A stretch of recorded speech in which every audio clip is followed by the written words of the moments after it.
शिक्षा विभाग के बीच में तनाव की स्थिति दिख रही है। हमारे साथ कांग्रेस के वरिष्ठ नेता है प्रेमचंद मिश्रा, उनसे जान लेते हैं बीपीएससी और शिक्षा विभाग के बीच जिस तरह की परिस्थितियां बन रही हैं उसको किस तरह से देखें। कुछ गलतफहमियां उत्पन्न हुई हैं, लेकिन मुझे लगता है कि मुख्यमंत्री जी के संज्ञान में ये बातें लाई जाएंगी और इसका समाधान निकल जाएगा। ऐसे मामलों में कार्यशैली को लेकर प्रश्न चिन्ह कभी कभी पहले भी उठते रहे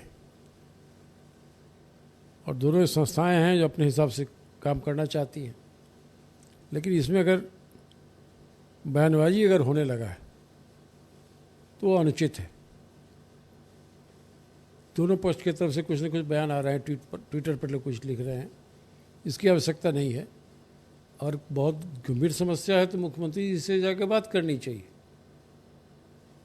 लेकिन ऐसी स्थिति नहीं बनानी चाहिए जिससे लगे कि टकराव हो रहा है, विवाद खड़ा हो गया। इससे बचना चाहिए। ये कोई पहला मामला नहीं है, इससे पहले भी राजभवन शिक्षा विभाग के बीच में टकराव हो गया, अब बीपीएससी के बीच में टकराव हो गया। राज्यपाल खुलकर बोल चुके हैं कि कोई सेक्रेटरी है जो चांसलर के स्वायत्तता को चुनौती दे रहा है, तो ये टकराव लगातार चल रहा है। ये मैं कहा ना, कार्यशैली को लेकर कहीं न कहीं कुछ विरोधाभास उठ के खड़ा हो गया है। कई और मामले इससे पहले भी आए थे, तो इसका सबसे बढ़िया समाधान है कि आप मुख्यमंत्री जी के स्तर पर बात को ले जाइए, उनके संज्ञान में लाइए, मुख्यमंत्री जी इसका रास्ता निकालेंगे। लेकिन ट्विटर पर कुछ लिखना, बयान देना, इन चीज़ों से परहेज करना चाहिए। एक और मसला है कि चूंकि चुनाव नज़दीक आ रहा है, सीट शेयरिंग को लेकर के चर्चा हो रही है। पार्टी के अध्यक्ष ने भी कह दिया है कि कांग्रेस पिछली बार जितने सीटों पर चुनाव लड़ी थी उतनी लड़ेगी, लेकिन जो बाकी जो दल हैं, आपके सहयोगी दल हैं आरजेडी और जेडीयू, क्या लगता है कि सारी सीटें बंटने के बाद, यानी सीपीआई, माले, सबको देख लिया जाए, कांग्रेस तो 23 सीटों पर दावेदारी हो रही है, तो क्या 17 सीटों पर दोनों दल तैयार हो जाएंगे? देखिए, इस मामले में अभी आपस में चर्चा नहीं हुई, लेकिन सीट शेयरिंग हो या कौन सा दल कितने सीटों पर किस राज्य में लड़ेगा, यह विवाद का कारण कभी नहीं बनेगा। जो अंडरस्टैंडिंग हुई है इंडिया गठबंधन में शामिल दलों के बीच में, वो बहुत ही सोच विचार करके हुई है और सबका ये मान्यता है कि हमें मिलजुल कर लड़ना है और लक्ष्य वही है कि हमें भाजपा को हराना है। तो इसमें कौन पार्टी कहाँ क्या दावा कर रहा है, यह एक स्वाभाविक प्रक्रिया का हिस्सा होता है।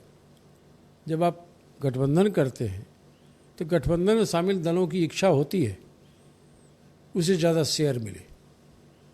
लोग इस तरह की बातें करते हैं, हर दल चाहता है उसको उम्मीदवार ज़्यादा सीटों पर चुनाव लड़े, लेकिन हमारे यहाँ समस्या इसलिए नहीं है कि एक अंडरस्टैंडिंग पर सभी दल कायम है कि हमें मिलजुल कर चुनाव लड़ना है, यूनाइटेड होकर चुनाव लड़ना है और जीतना है और भाजपा को हराना है।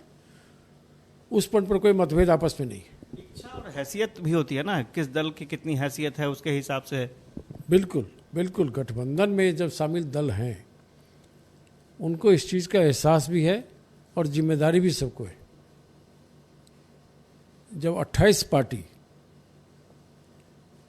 एक साथ आकर इंडिया गठबंधन बनाए, स्वाभाविक है जिन राज्यों में जिस दल का जितना प्रभाव होगा उसकी भूमिका उस हिसाब से बड़ी होगी, जिसका प्रभाव कम होगा उसकी भूमिका कम होगी।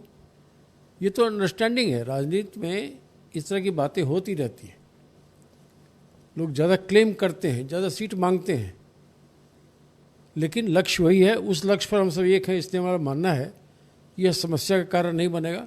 मिलजुल कर ही हम लोग चुनाव लड़ेंगे और जीतेंगे। प्रेमचंद मिश्रा थे और इन्होंने साफ तौर पर कहा कि सीट शेयरिंग कभी भी कोई बड़ा मुद्दा नहीं बनेगा, सीट शेयरिंग हो जाएगी। और जहां तक बीपीएससी और शिक्षा विभाग के बीच टकराव का मामला है, इस मामले पर अगर किसी को परेशानी है तो मुख्यमंत्री के पास जाना चाहिए और वहां से समस्या का समाधान करना चाहिए। कैमरा पर्सन आनंद के साथ आशुतोष चंद्रा, कसस न्यूज़, पटना।